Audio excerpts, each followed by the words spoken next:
អ្នកខ្ញុំសដបានសមានញ្ញាតគ្រប់នឹងជម្រាបសួរប្រិមត្តទូរទស្សនិកជនជាទីគោរពនិងជាទីមេត្រីសូមស្វាគមន៍មកកាន់កម្មវិធីសុខភាពរបស់ BTV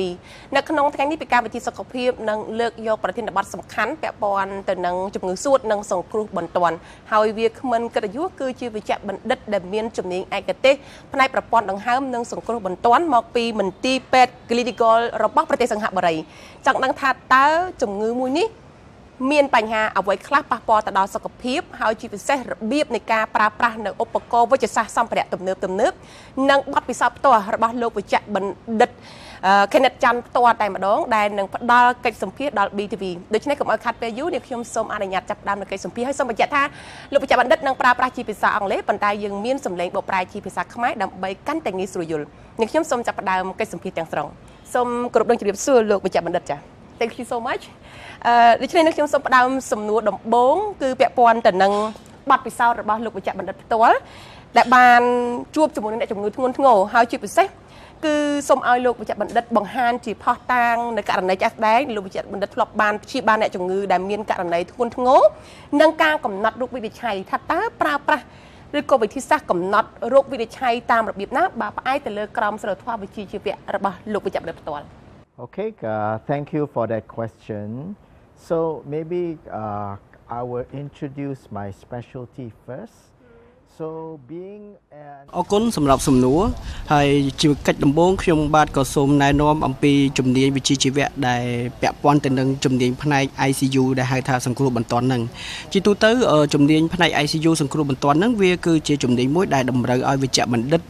ត្រូវការស្វែងយល់ពីអាការៈរោគសញ្ញារបស់អ្នកជំងឺបានច្បាស់ហើយវាក៏ជាសិល្បៈមួយនៅក្នុងការយកចិត្តទុកដាក់និងព្យាបាលអ្នកជំងឺដែលមានស្ថានភាពឈឺធ្ងន់ជាច្រើន So patient can become very sick from an infection. So for example, recently I have a 13-year-old boy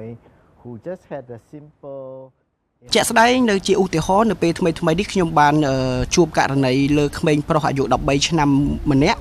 គឺគាត់មានជំងឺផ្ដាសាយធម្មតាទេដំបូងនឹងបន្ទាប់មកក្រោយពីគាត់ផ្ដាសាយមកមេរោគផ្ដាសាយនឹងបាន spread ចូលទៅក្នុងបេះដូងរបស់គាត់ដែលធ្វើឲ្យបេះដូងរបស់គាត់នឹងមានបញ្ហារហូតដល់បេះដូងរបស់គាត់នឹងសឹងតែមិនអាចដើរបានគឺគាត់មានបញ្ហាបេះដូងហើយអញ្ចឹងទៅនៅពេលដែលគាត់ចូលមកដល់បន្ទប់សង្គ្រោះបន្ទាន់របស់យើងត្រូវការប្រើប្រាស់ម៉ាស៊ីនសម្រាប់ជំនួយធ្វើឲ្យបេះដូងរបស់គាត់នឹង working ដើរធម្មតាបន្តមកទៀតចំពោះអ្នកជំងឺដែលត្រូវទទួលរ៉ាប់រងពីផ្នែក ICU របស់ខ្ញុំនឹងក៏មានអ្នកជំងឺគ្រោះថ្នាក់មួយចំនួនដូចជាអ្នកជំងឺកាលពីខ្ញុំទទួលបានកាលពីពេលមុនហ្នឹងគឺគាត់មានគ្រោះថ្នាក់ចរាចរណ៍ដែលរថយន្តនឹងបានបុកប៉ះគាត់នឹងកិននៅលើខ្លួនរបស់គាត់ដែលធ្វើឲ្យខូចទៅលើសរីរាង្គសូម្បីតែបេះដូងសូម្បីតែសួតសរីរាង្គទ្រូងរបស់គាត់នឹងគឺមានបញ្ហាធ្ងន់ហើយជាងនេះទៅទៀតចំពោះករណីមួយចំនួនដូចជាករណីអ្នកជំងឺបានឆ្លងកាត់ការវះកាត់ផ្នែកមហារីករួចហើយដូចជាអ្នកជំងឺខ្ញុំម្នាក់ហ្នឹងគឺគាត់មានមហារីកសួតក្រោយពីគាត់វះកាត់ហ្នឹងហើយស្រាប់តែគាត់នឹងមានបញ្ហាខ្យល់ចូលទៅក្នុងសួតរបស់គាត់ដែលធ្វើឲ្យអ្នកជំងឺហ្នឹងពិបាកនៅក្នុងការដកដង្ហើមដែលជាមូលហេតុធ្វើឲ្យកំហាប់អុកស៊ីហ្សែននៅក្នុងឈាមរបស់គាត់ហ្នឹងមានការថយចុះយ៉ាងខ្លាំងដូច្នេះហើយសរុបជារួមនៅក្នុងផ្នែក ICU ហ្នឹងគឺជាផ្នែកមួយដែលគ្រូពេទ្យត្រូវការវិជ្ជាជីវៈយ៉ាងជ្រៅជ្រះនៅក្នុងការជួយសង្គ្រោះទៅលើស្ថានភាពទៅលើសរីរាង្គរបស់អ្នកជំងឺដែលបានខូចខាតដូចជាសរីរាង្គបេះដូងសរីរាង្គសួតសរីរាង្គតម្រង់នោមឬក៏វិធីសាស្ត្រនៅក្នុងការប្រើប្រាស់ថ្នាំផ្សះឲ្យបានសមស្របចំពោះអ្នកជំងឺដែលគាត់មានបញ្ហាបង្ករោគធ្ងន់ធ្ងរណាមួយអញ្ចឹងនៅក្នុងការ judgment វិធីសាស្ត្រនៅក្នុងការកំណត់រោគនៅលក្ខខណ្ឌរបស់ជំងឺគឺយើងត្រូវពឹងផ្អែកទៅលើបច្ចេកវិទ្យានិងវិធីសាស្ត្រនិងចំណេះដឹងយ៉ាងជ្រាលជ្រៅដើម្បីកំណត់យកនៅការព្យាបាលដើម្បីកំណត់យកនៅលក្ខខណ្ឌរបស់អ្នកជំងឺហើយនឹងយកមកពិភាក្សាជាមួយនឹងបងប្អូននិងគ្រួសាររបស់អ្នកជំងឺឲ្យបានដឹងនេះគឺជាភាពចាំបាច់មួយនៅក្នុងការសម្រេចចិត្តចំពោះការព្យាបាលជាមួយអ្នកជំងឺ causing the suffering to be very long and your loved one will still die anyway. So this day by day it is a very difficult decision for us.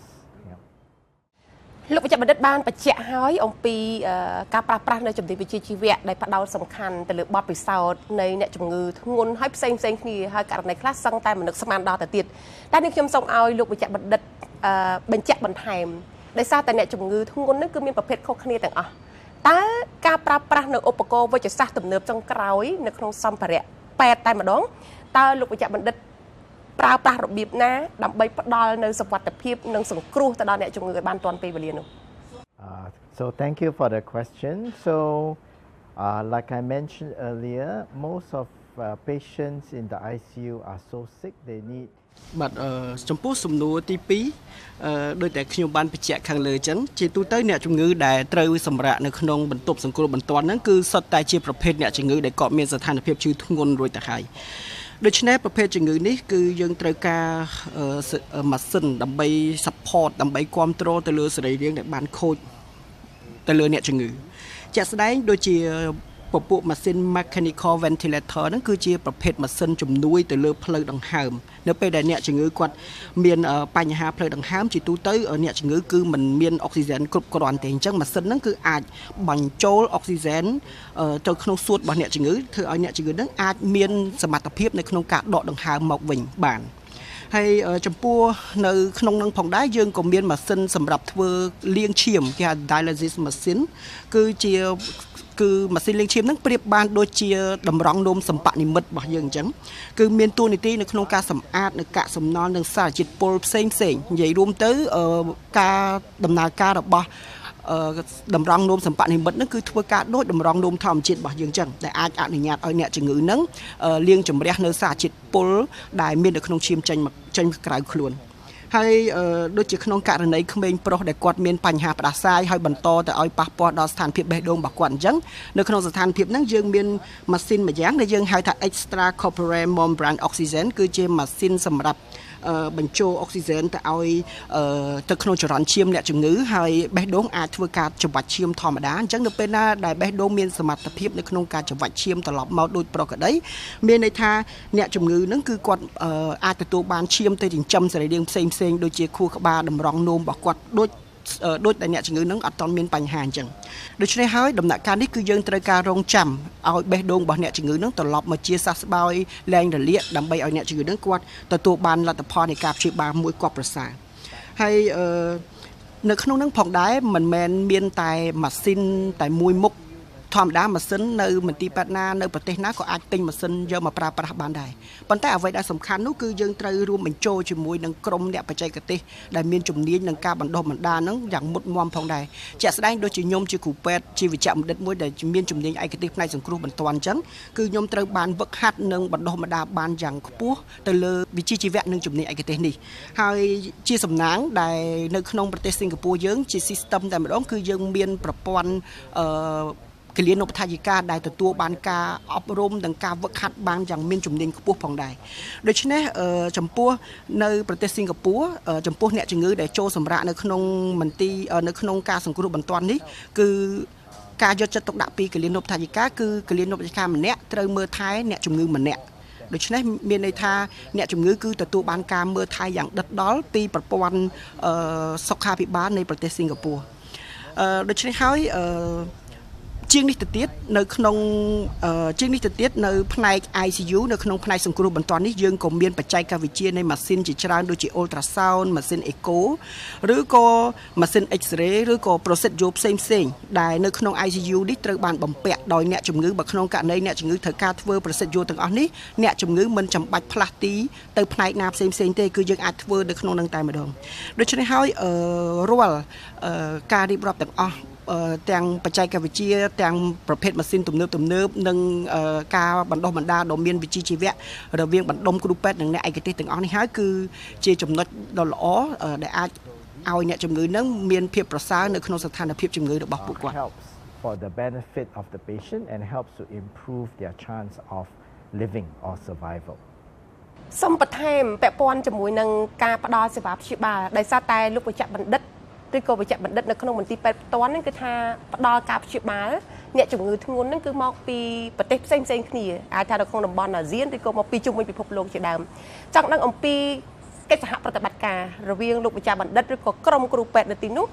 ដើម្បីធ្វើយ៉ាងម៉េចផ្ដល់សេវាព្យាបាលឬក៏របៀបព្យាបាលទៅកាន់អ្នកជំងឺដែលមកពីប្រទេសផ្សេងគ្នាបែបនេះ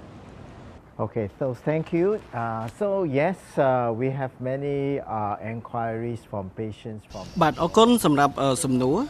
ជាទូទៅនៅពេលដែលអ្នកជំងឺជាទូទៅខ្ញុំទទួលបានអ្នកជំងឺដែលបានបញ្ជូនពីប្រទេសជិតខាងជាច្រើនពេលខ្លះខ្ញុំទទួលបានតាមរយៈអ៊ីមែលពេលខ្លះខ្ញុំទទួលបានតាមរយៈទូរស័ព្ទហើយជាទូទៅនីតិវិធីជាក់ស្ដែងដែលខ្ញុំតែងតែធ្វើទីមួយគឺខ្ញុំស្នើសុំមើលទៅលើ medical report មួយចំនួនដែលអ្នកជំងឺនៅតាមបណ្ដាប្រទេសទាំងអស់នោះត្រូវផ្ញើមកហើយដូចជាលទ្ធផលឈាមលទ្ធផល X-ray លទ្ធផលធ្វើ CT scan ហើយការប្រមូលយកលទ្ធផលទាំងអស់នេះគឺជាចលនការមួយដែលយើងអាចជួយធ្វើការសម្រេចចិត្តអ្នកជំងឺតើអ្នកជំងឺនឹងត្រូវបានបញ្ជូនមកសិង្ហបុរីនឹងតើខាងខ្ញុំនឹងអាចជួយពួកគាត់បានអត់អញ្ចឹងដើម្បីធ្វើការស្ទាបស្ទង់ទៅលើអ្នកជំងឺនឹងបានពេលខ្លះស្ថានភាពខ្លះមានគ្រូសាស្ត្រខ្លះគាត់ call មកតែម្ដងហើយគាត់អាច call មកហើយខ្ញុំអាចមើលពីស្ថានភាពអ្នកជំងឺថាអ្នកជំងឺយ៉ាងម៉េចដែរហើយបន្ទាប់មកយើងនឹងអាចឆ្លើយទៅវិញថាអូខេស្ថានភាពអ្នកជំងឺអាចធ្វើការដឹកបញ្ជូនអ្នកជំងឺតាមយន្តហោះមកខាងមន្ទីរខាងសិង្ហបុរីមកដើម្បីធ្វើការព្យាបាលដូច្នេះជាងនឹងទៅទៀតយើងក៏អាចធ្វើការប៉ាន់ស្មានទៅលើតម្លៃនៃការព្យាបាលពីព្រោះអីជាទូទៅតម្លៃនៃការព្យាបាលហ្នឹងគឺសំខាន់សម្រាប់អ្នកជំងឺក្នុងការត្រៀមខ្លួននិងនាំយកនៅកញ្ចប់ថវិកាដើម្បីមកធ្វើការព្យាបាលផងដែរចំពោះករណីខ្លះយើងអាចនឹងធ្វើការពិភាក្សាតាមរយៈ Zoom call ឬក៏ធ្វើការ call តាមទូរស័ព្ទដើម្បីឲ្យសាច់ញាតិនឹងគាត់អាច call មកខ្ញុំហើយខ្ញុំអាចមើលទៅលើអ្នកជំងឺផ្ទាល់ចង់ដឹងនិងស្ទាបស្ទង់ពីស្ថានភាពរបស់អ្នកជំងឺថាគាត់អាចធ្វើការហោះហើរមកខាងសិង្ហបុរីបានអត់ហើយបន្ទាប់ពីយើងធ្វើការវិតម្លៃហើយថាអ្នកជំងឺពិតជាអាចទទួលការព្យាបាលនៅខាងយើងមែនយើងក៏នឹងធ្វើការរៀបចំជាមួយនឹងមន្ទីរពេទ្យ Gleneagles នឹងធ្វើការរៀបចំឲ្យអ្នកជំងឺមកទទួលការព្យាបាលហើយនឹងចេញនៅការប៉ាន់ស្មានអំពីតម្លៃនៃការព្យាបាលពីព្រោះថាការព្យាបាលគឺពឹងផ្អែកទៅលើការដឹងអំពីតម្លៃនៃការព្យាបាលគឺមានសារៈសំខាន់សម្រាប់ឲ្យអ្នកជំងឺក្នុងការត្រៀមខ្លួនហើយនៅពេលដែលអ្នកជំងឺបានមកសម្រាកនៅខាងមន្ទីរនៅខាងផ្នែកសង្គ្រោះបន្ទាន់ហើយដូច្នេះហើយក្រោយពីអ្នកជំងឺឆ្លងផុតពីគ្រោះថ្នាក់អ្នកជំងឺស្ថិតនៅក្នុងស្ថានភាពដែលនឹងដូច្នេះហើយដើម្បីកាត់បន្ថយព្រោះអ្នកជំងឺខ្លះគាត់មកគេងពេទ្យយូរអញ្ចឹងទៅគាត់អត់បានប្រើប្រាស់ភាសាគាត់អត់ចេះភាសាអញ្ចឹងទៅគាត់មានការធុញទ្រាន់គាត់មានការនឹកផ្ទះនឹកគ្រួសារដូច្នេះហើយវិធីសាស្ត្រនៅក្នុងការសម្រួលទៅលើស្ថានភាពមួយហ្នឹងយើងព្យាយាមសរសេរនៅឯកសារឬក៏របាយការណ៍វិទ្យាសាស្ត្រផ្សេងៗដើម្បីណែនាំទៅលើគ្រូពេទ្យដែលស្ថិតនៅក្នុងតំបន់ហ្នឹងឲ្យគាត់បានយល់ពីស្ថានភាពនៃការព្យាបាលរបស់អ្នកជំងឺដើម្បីឲ្យគាត់បន្តធ្វើការព្យាបាលឬក៏មើលថែរបស់អ្នកជំងឺបន្តទៅទៀតហើយអាចអនុញ្ញាតឲ្យអ្នកជំងឺហ្នឹងត្រឡប់មកប្រទេសភូមិកំណើតវិញដូច្នេះហើយករណីនេះយើងអាចជួយសេវទៅលើការចំណាយរបស់អ្នកជំងឺនិងជួយថែរក្សាផ្លូវចិត្តរបស់អ្នកជំងឺឲ្យគាត់បានមកជួបជុំគ្រួសារវិញផងដែរ Also know what has happened to their own patient, so that's how we would collaborate. Yeah, right? Yeah. អ្វីដែលលោកបញ្ជាក់បានបញ្ជាក់គឺការសម្របសម្រួលទោះបីជាអ្នកជំងឺមកពីប្រភពឬក៏ប្រទេសផ្សេងៗគ្នាក៏ដោយប៉ុន្តែក្រុមគ្រូពេទ្យក៏ដូចជាមន្ទីរពេទ្យ Gleneagles គឺព្យាយាមធ្វើយ៉ាងម៉េចផ្ដល់ការព្យាបាលប្រកបដោយសុវត្ថិភាពនិងទំនុកចិត្តទាំងតម្លៃទាំងការសម្រួលផ្លូវចិត្តទៅដល់សមាជិកនិងអ្នកជំងឺផ្ទាល់ចង់បន្ថែមថាក្រោយពីសង្គ្រោះបន្ទាន់ហើយអ្នកជំងឺគឺត្រូវតែទទួលការព្យាបាលបន្តទៀតថាតើអ្វីដែលជាយុទ្ធសាស្ត្របន្ថែមពាក់ព័ន្ធទៅនឹងផ្លូវចិត្តរបស់អ្នកជំងឺផងនិងជាពិសេសគឺសមាជិកក្រុមគ្រួសារអ្នកជំងឺដែលមានបញ្ហាធ្ងន់ធ្ងរនេះផង Okay, thank you. So yes, critical care can be a very painful and frightening experience. បាទអរគុណសម្រាប់សំណួរជាទូទៅសម្រាប់អ្នកជំងឺដែលគាត់សម្រាកនៅខាងផ្នែកសង្គ្រោះបន្ទាន់ហ្នឹងគឺគាត់សុទ្ធតែជាអ្នកជំងឺដែលធ្ងន់ហើយអ្នកជំងឺដែលគាត់មានការឈឺចាប់ខ្ពស់អ្នកជំងឺដែលគាត់ធ្លាប់មានបទពិសោធន៍ភ័យខ្លាចសូម្បីតែសាច់ញាតិហ្នឹងក៏គាត់មានអារម្មណ៍ភ័យដែរគ្រាន់តែដឹងថាអ្នកជំងឺត្រូវចូលសម្រាកនៅក្នុង ICU ដូច្នេះហើយជាធម្មតាអ្នកជំងឺដែលគាត់ស្ថិតនៅក្នុងការសង្គ្រោះបន្ទាន់គឺត្រូវការមានបំពង់ជាច្រើនដែលភ្ជាប់ទៅក្នុងខ្លួនរបស់គាត់ដើម្បីជួយសង្គ្រោះគាត់ឧទាហរណ៍នៅក្នុងកអញ្ចឹងមានបំពង់សម្រាប់ជំនួយទៅលើសរីរាង្គករបស់គាត់ត្រូវដាក់បំពង់ចូលក្នុងកាពះរបស់គាត់ដូច្នេះហើយអ្នកជំងឺគឺមានការឈឺចាប់ដូច្នេះហើយអ្វីដែលយើងអាចធ្វើ support ទៅលើអ្នកជំងឺបានហ្នឹងគឺយើងធ្វើឲ្យអ្នកជំងឺហ្នឹងមិនមានការឈឺចាប់ឲ្យគាត់មាន comfortable ឲ្យគាត់មានអារម្មណ៍ស្រួលធ្វើម៉េចកុំឲ្យមានការឈឺចាប់ទៅលើអ្នកជំងឺ ហើយមួយទៀតនៅក្នុង ICU នៅក្នុងផ្នែកសង្គ្រោះបន្ទាន់នៃមន្ទីរពេទ្យរបស់យើងហ្នឹងក៏អនុញ្ញាតឲ្យអ្នកជំងឺហ្នឹងមានបានជួបជាមួយនឹងបងប្អូនដែលមកសួរសុខទុក្ខបានយ៉ាងច្រើនបើយើងប្រៀបធៀបទៅមន្ទីរពេទ្យផ្សេងៗមានន័យថាយើងបើកឱកាសបើកពេលវេលាឲ្យបងប្អូនសាច់ជាតិហ្នឹងមកសួរសុខទុក្ខលើកទឹកចិត្តអ្នកជំងឺហ្នឹងច្រើនចំពោះសេវាកម្មយើងមានសេវាកម្មផ្នែកម៉ាស្សាសម្រួលសរសៃទៅលើអ្នកជំងឺឬក៏គ្រួសារសាច់ជាតិដែលបានមកលេងហើយជាងនេះទៅទៀតយើងមានឧបករណ៍ mobile device មួយព្រោះធម្មតានៅពេលដែលអ្នកជំងឺគាត់កំពុងតែសង្គ្រោះបន្ទាន់បែបហ្នឹងគាត់ត្រូវបានបំពាក់នឹងឧបករណ៍ដូចបានរៀបរាប់ខាងលើអញ្ចឹងអ្នកជំងឺអត់អាចនិយាយបានទេអញ្ចឹង mobile device ហ្នឹងគឺជាឧបករណ៍មួយយ៉ាងដែលអនុញ្ញាតឲ្យអ្នកជំងឺហ្នឹងអាចសរសេរជា message ឬក៏ធ្វើអ្វីដើម្បីឲ្យយើងដឹងថាគាត់ហ្នឹងឥឡូវគាត់ឃ្លានឬក៏គាត់ចង់បត់ជើងធំឬក៏គាត់ចង់បត់ជើងតូចអញ្ចឹង mobile device ហ្នឹងគឺអាចអនុញ្ញាតឲ្យអ្នកជំងឺហ្នឹងបង្ហាញពីការ communicate មកលើយើងវិញបានហើយនៅក្នុង ICU នឹងផងដែរក៏យើងអនុញ្ញាតនៅក្នុងករណីអ្នកជំងឺគាត់ត្រូវការសម្រាកនៅក្នុងបន្ទប់សង្គ្រោះបន្ទាន់នឹងយូរដូច្នេះហើយយើងអនុញ្ញាតឲ្យអ្នកជំងឺអាចបំពាក់នៅរូបថតរបស់គ្រួសារសាច់ញាតិអ្នកជំងឺដែលគាត់ស្រឡាញ់ឬក៏គាត់នឹកគាត់ចង់ឃើញអញ្ចឹងយើងអាចអនុញ្ញាតឲ្យអ្នកជំងឺបំពាក់រូបថតជាគ្រួសារនៅក្នុងមន្ទីរពេទ្យយើងបានហើយអ្វីដែលសំខាន់មួយទៀតនោះគឺជាទូទៅនៅក្នុងខ្លួនរបស់មនុស្សយើងនឹងយើងមានគេហៅថាការវិវត្តជាធម្មជាតិរបស់យើងគឺត្រូវដឹងពីយប់ហើយនិងថ្ងៃអញ្ចឹងការវិវត្តដឹងពីយប់និងថ្ងៃហ្នឹងវាជំនួយដល់ការគេងដល់ការសម្រាកដែលធ្វើឲ្យខ្លួនរបស់យើងហ្នឹងអាចវិវត្តទៅរកភាពល្អប្រសើរនិងឆាប់ជាសះស្បើយដូច្នេះនៅក្នុងមន្ទីរពេទ្យGleneagles នៅផ្នែកសង្គ្រោះបន្ទាន់របស់យើងហ្នឹងគឺយើងមាន system មួយដើម្បីកំណត់ពីយប់និងថ្ងៃអញ្ចឹងអំពូលដែលនៅក្នុងបន្ទប់ហ្នឹងគឺវានឹងសេរីទៅតាមយប់ថ្ងៃហើយនឺសរបស់យើងហ្នឹងក៏ធ្វើការដើម្បីជួយសេរីផងដែរពីព្រោះក្នុងគោលបំណងអីក្នុងគោលបំណងដើម្បីឲ្យអ្នកជំងឺហ្នឹងគាត់ដឹងថាអូពេលហ្នឹងពេលនេះថ្ងៃពេលហ្នឹងពេលនេះយប់អញ្ចឹងយប់គាត់ត្រូវសម្រាកអញ្ចឹងការណាដែលជួយឲ្យអ្នកជំងឺអាចដឹងបានទាំងថ្ងៃនិងយប់ហ្នឹងវាជា process មួយដ៏ល្អនៅក្នុងការជួយឲ្យអ្នកជំងឺហ្នឹងឆាប់ជាសះស្បើយទៅឆាប់ជាសះស្បើយពីបញ្ហាជំងឺរបស់គាត់ហើយនេះគឺជាការ research ថ្មីមួយដែលយើងអាចជួយបានអ្នកជំងឺបានយ៉ាងច្រើន but also to get more rest and the ability to recover faster ភ្ជាប់ជាមួយនឹងចំណុចពិសេសដែលលោកបញ្ជាបណ្ឌិតបានបញ្ជាក់ជូនតាំងពីខាងដើមមកនេះខ្ញុំក៏ចង់ឲ្យលោកបញ្ជាបណ្ឌិតរំលេចបន្ថែមនៅចំណុចពិសេសរបស់មន្ទីរពេទ្យ Gleneagles បន្ថែមទៀតថាតើហេតុអីបានជាអ្នកជំងឺធ្ងន់ធ្ងរគួរតែជ្រើសរើសនៅមន្ទីរពេទ្យនេះដើម្បីទទួលការព្យាបាល Okay, thank you. The major difference in Singapore as compared to many parts of ដូចតែយើងបានដឹងហើយថានៅក្នុងមន្ទីរពេទ្យរបស់យើងនៅផ្នែកសង្គ្រោះបន្ទាន់ហ្នឹងគឺយើងមានអ្នកជំនាញដែលត្រូវបានបណ្ដុះបណ្ដាលបានយ៉ាងមានវិជ្ជាជីវៈនិងមានសមត្ថភាពខ្ពស់នៅក្នុងការមើលជំងឺដូចជាខ្ញុំអញ្ចឹងខ្ញុំគឺត្រូវបាន train អញ្ចឹងជាបទពិសោធន៍ជាឧទាហរណ៍ដូចក្នុងករណីក្មេងប្រុសអាយុ13ឆ្នាំដែលគាត់កើតជំងឺផ្ដាសាយមិញហ្នឹងអញ្ចឹងយើងត្រូវការវិជ្ជបណ្ឌិតឯកទេសជំនាញដល់ទៅ6នាក់នៅក្នុងការសង្គ្រោះក្មេងម្នាក់ហ្នឹងអញ្ចឹងនៅក្នុងករណីហ្នឹងយើងត្រូវការតាំងពីគ្រូពេទ្យឯកទេសផ្នែកសណ្ដំយើងត្រូវការតាំងពីឯកទេសគ្រូពេទ្យឯកទេសផ្នែកបេះដូងពីព្រោះបេះដូងរបស់អ្នកជំងឺគាត់មានបញ្ហាដែលដំណើរការមិនប្រក្រតីហើយយើងក៏ត្រូវការអ្នកឯកទេសផ្នែកវះកាត់បេះដូងឬក៏យើងត្រូវការអ្នកឯកទេសផ្នែកជំងឺឆ្លងដែលត្រូវការមកពិភាក្សាពីព្រោះករណីហ្នឹងគាត់មានជំងឺផ្ដាសាយហើយប៉ះពាល់ទៅដល់ជំងឺសួតរបស់គាត់ដែរដូច្នេះនៅក្នុងផ្នែកសង្គ្រោះបន្ទាន់នេះគឺជាផ្នែកមួយដែលយើងត្រូវការអ្នកជំនាញវិជ្ជបណ្ឌិតដែលមានជំនាញដូចជាខ្ញុំបាទផ្ទាល់ក្នុងការជួយទៅលើអ្នកជំងឺដែលគាត់មានបញ្ហាទៅលើសរីរាង្គទាំងអស់ហ្នឹងដូច្នេះរាល់ការប្រឹក្សាឬក៏ពិភាក្សាជាមួយនឹងបណ្ដុំអ្នកជំនាញឯកទេសទាំងអស់ហ្នឹងគឺយើងត្រូវការធ្វើយ៉ាងហ្មត់ចត់ហើយនឹងប្រុងប្រយ័ត្នជាក់ស្ដែងដូចតែខ្ញុំបានរៀបរាប់ខាងលើអញ្ចឹងពាក់ព័ន្ធទៅនឹង ecosystem ដែលយើងបានជម្រាបខាងលើមិញហ្នឹងគឺខាងមន្ទីរពេទ្យរបស់យើងនៅផ្នែកសង្គ្រោះបន្ទាន់ហ្នឹងគឺយើងមាន team របស់យើងជា ICU nurse team ជាក្រុមគិលានុបដ្ឋាយិកាដែលបានវឹកហាត់ផ្នែកសង្គ្រោះបន្ទាន់ហ្នឹងយ៉ាងមានជំនាញច្បាស់លាស់ហើយយើងអាច provide យើងអាចផ្ដល់នៅសេវាកម្មអ្នកជំងឺម្នាក់គិលានុបដ្ឋាយិកាម្នាក់គឺតាមដានតែអ្នកជំងឺម្នាក់ហ្នឹងបានយ៉ាងខ្ជាប់ខ្ជួន